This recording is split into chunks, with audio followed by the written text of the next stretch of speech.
Bonjour à tous. Alors aujourd'hui, on va parler de décarbonation. Ça fait longtemps que je voulais faire cette vidéo parce que il y a un acharnement au zéro carbone. Alors que la neutralité carbone, ce n'est pas du tout de ne plus émettre de carbone. C'est quelque chose qui est très mal compris. Mais avant d'entrer dans le vif du sujet, j'aimerais quand même vous inviter à reconsidérer les fantastiques options que vous avez en commentaire en dessous avec PayPal et Tipeee qui permettent de contribuer à ma survie. Si vous vous abonnez pas, bon bah tant pis à la rigueur, hein. Les abonnés, ça se mange pas, hein. Mais là en dessous, vous avez des belles fonctions sur lesquelles il suffit de cliquer pour apporter votre petit tribut qui, une fois mis en place, vous ne le voyez plus, vous ne le sentez plus. C'est simple et facile. Bon, maintenant, revenons à nos moutons. Alors, la décarbonation, la neutralité carbone, il s'agit de ne pas émettre plus que ce que la Terre peut absorber. Ça implique que si on consomme encore du pétrole ou du charbon dans l'avenir, ça ne pose aucun problème. Consommer du pétrole et du charbon ne pose pas de problème. Le problème, c'est les quantités qu'on en consomme, qui sont absolument mirobolantes. Et là, ça ne marche pas. Mais si en 2050, 5% du mix est encore fait de charbon et de pétrole et de gaz naturel, c'est pas ça qui nous empêchera d'être neutres et même négatifs. Nous verrons comment faire pour être négatif plus loin dans la vidéo. Donc dans l'immédiat, moi j'avais fait une infographie qui permet de mieux comprendre, de mieux appréhender ce qui se passe. J'avais écrit la neutralité carbone ou net zéro, ce n'est pas de ne plus émettre, mais juste de ne pas émettre plus que ce que l'environnement peut résorber. L'idéal étant de devenir négatif. Nous verrons plus tard comment devenir négatif. C'est-à-dire que nous n'émettrions moins que ce qu'il peut résorber, ce qui permettrait non pas de limiter, mais d'inverser le réchauffement. Les émissions anthropiques excédentaires, ce qui constitue la pollution, c'est ce bloc. C'est ça dont nous devons nous débarrasser. Parce que la Terre ne peut pas le résorber, y compris avec notre aide. Il est utopique de s'imaginer qu'on va capturer assez de carbone pour compenser tout ça. Ce n'est pas réaliste. Il faut atteindre cette région qui est le net zéro, qui est le point d'équilibre où là, la planète peut l'absorber. Alors ça veut dire non seulement les plantes, les océans, mais aussi nous, notre intervention. C'est-à-dire que qu'on arrive là à ce net zéro, c'est tout ce qui permet sur la nature, dans l'environnement, humain compris, de résorber le CO2 et donc d'arriver à l'équilibre. Le niveau idéal qui permet d'inverser le réchauffement, c'est ça. Vous voyez qu'il est arbitraire, hein, j'aurais pu le mettre ici ou un petit peu plus haut. Hein. Il n'y a pas de chiffres sur mes infographies, comme d'habitude, de manière à ce qu'elles ne soient pas contradictoires. Il s'agit d'édicter des principes, pas de sortir des données qui seraient réfragables, je veux dire, voilà.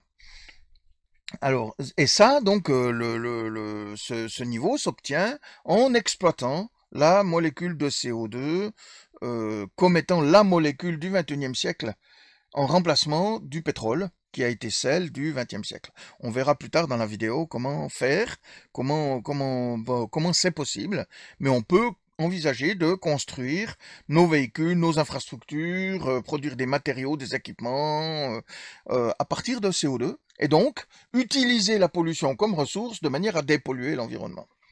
Et cette partie-là, ici, c'est donc ce que la nature peut résorber. Alors, ce que l'environnement est capable d'absorber et dont il a besoin pour fonctionner. Le CO2, c'est la vie, comme aiment le répéter les climato-sceptiques. Vous avez sûrement déjà lu ou entendu des climato-sceptiques dire qu'il faut arrêter de prétendre que le CO2 c'est de la pollution parce que les plantes ont besoin de CO2, donc avec plus de CO2, on a besoin de moins d'engrais ou je ne sais quoi. En réalité, ben oui, oui, oui, le CO2 c'est la vie, jusqu'à un certain seuil. Au-delà, les plantes elles s'intoxiquent, après ça induit encore du réchauffement, ce qui aggrave la perte de la biodiversité. Donc oui, le CO2 c'est bel et bien la pollution, et c'est une pollution qui est dramatique. Un autre argument ou une autre argutie que l'on entend habituellement, très souvent, c'est qu'il faut arrêter de faire une fixette sur le CO2 parce que c'est bien trop restrictif par rapport au reste de l'environnement. C'est une vision tunnel. Alors, c'est vrai et faux. C'est vrai dans la mesure où le problème n'est pas que le CO2, il y a la pollution plastique, produits chimiques, les PFAS, il y a tout un tas d'événements, hein, l'effondrement de la biodiversité qui est largement aussi dramatique que le réchauffement climatique, mais c'est faux dans la mesure où on considère que les émissions de carbone vont de pair avec ces problématiques. C'est-à-dire que réduire les émissions de carbone font qu'on résout ces problématiques qui sont sources de carbone. Et donc, ça fait que c'est pour ça qu'on parle en réalité d'équivalent carbone. Vous avez déjà vu sûrement ce sigle EQ/CO2, équivalent carbone. Parce que, en fait, tout émet du carbone. Toute vie, toute activité, tout épiphénomène produit du carbone. Et donc, ça fait que d'affluer sur quelque chose va influer sur le taux de carbone. Augmenter la masse biologique des grands herbivores dans la savane va améliorer la pâture et donc la conversion de la protéine végétale en protéine animale, et donc ça va favoriser l'absorption du CO2, etc., etc. Voilà.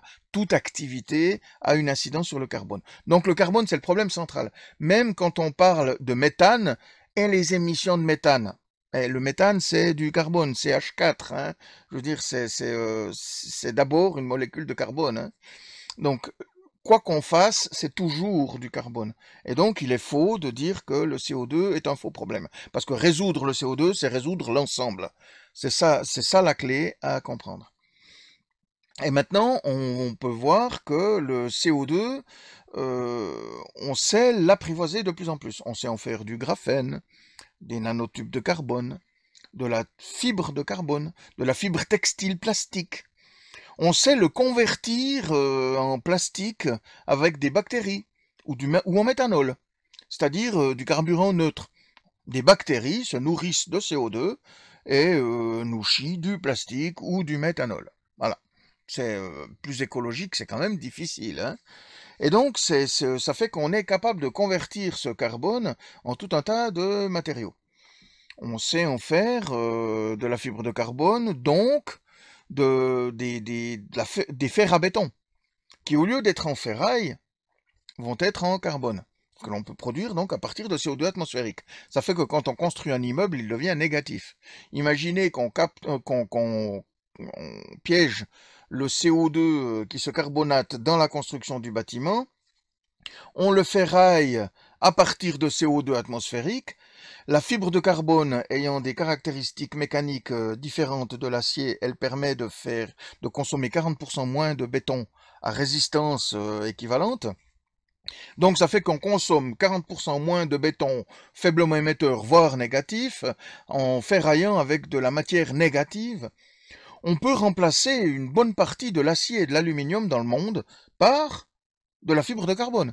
On pourrait construire des ponts de chemin de fer en carbone. On peut faire des avions, des bateaux, des voitures en carbone. Et donc, ce CO2, c'est vraiment la molécule du futur. On sait en faire des tas de choses. Vous avez le lien en dessous qui va vous montrer. Là, je vous montre quelques exemples, mais plus ou moins farfelus, mais on peut en faire de la vodka, du savon, de la viande, du plastique, de la fibre de carbone, des vêtements, du carburant évidemment, carburant neutre. Donc c'est neutre, ça ne veut pas dire que ça décarbone les transports, parce que ce carburant neutre permet de ne plus consommer de pétrole et il est 90% moins émetteur, puisque tout ce qui émet provient seulement de l'énergie qu'il consomme. Mais les véhicules sont toujours inefficaces, ils nécessitent toujours un très lourd entretien.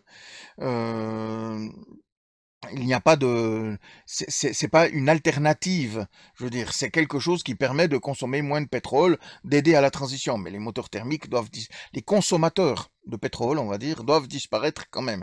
C'est juste le temps d'assurer la transition. Et on peut faire comme ça des tas de choses. Le plastique dans l'avenir pourra être à base de CO2.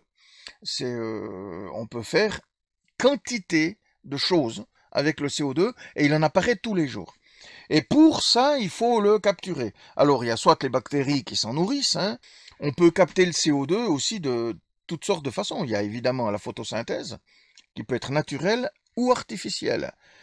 Mais il y a aussi par cryogénisation, c'est-à-dire qu'on gèle l'atmosphère, et comme le CO2 gèle à une certaine température, chacun des composants gèle à une certaine température, eh bien, quand on dégèle l'atmosphère qu'on a congelée, on libère d'abord tous les éléments, ensuite on arrive à la température du carbone.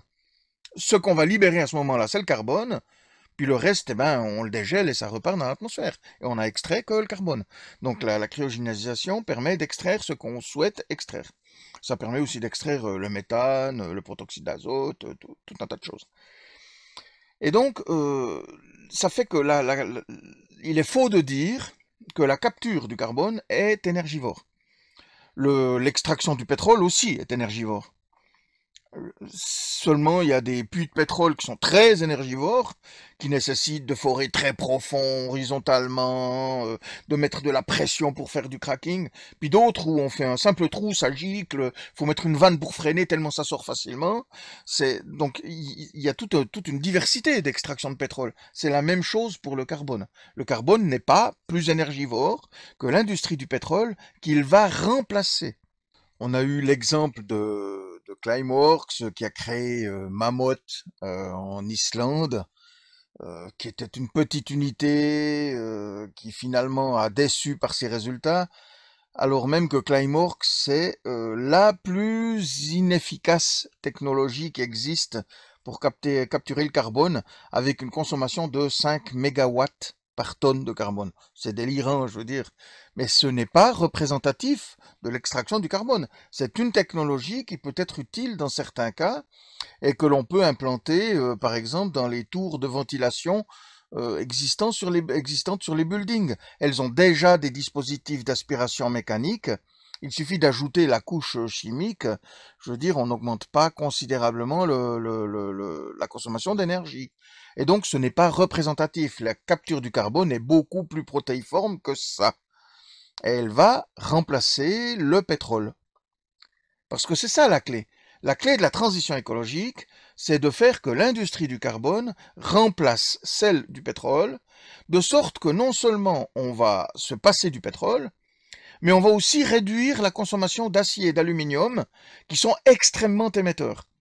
Imaginez qu'on réduise de 60% la consommation d'acier et d'aluminium, qui sont très émetteurs, qu'on les remplace par de la fibre de carbone qui est négative. Donc on a la baisse plus l'inversion.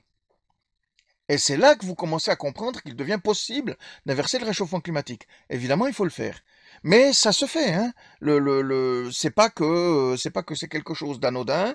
Il existe des plans européens, des plans américains. Il y a les Chinois sont extrêmement avancés sur le sujet. Des tas et des tas et des tas de start-up inventent de nouvelles techniques ou technologies pour la capture, aussi bien que pour la conversion. On a déjà des fabricants qui l'utilisent pour en faire du plastique. Ikea a même signé un contrat pour fabriquer ses objets en plastique, en carbone dans l'avenir. Donc, je veux dire, ça se fait. Mais il faudrait aller beaucoup plus vite. C'est ça la clé de la décarbonation. Et cesser de se focaliser sur des éléments comme les énergies fossiles dont on doit se débarrasser, mais c'est uniquement en quantité qu'on doit réfléchir, qu'on doit penser. À bientôt.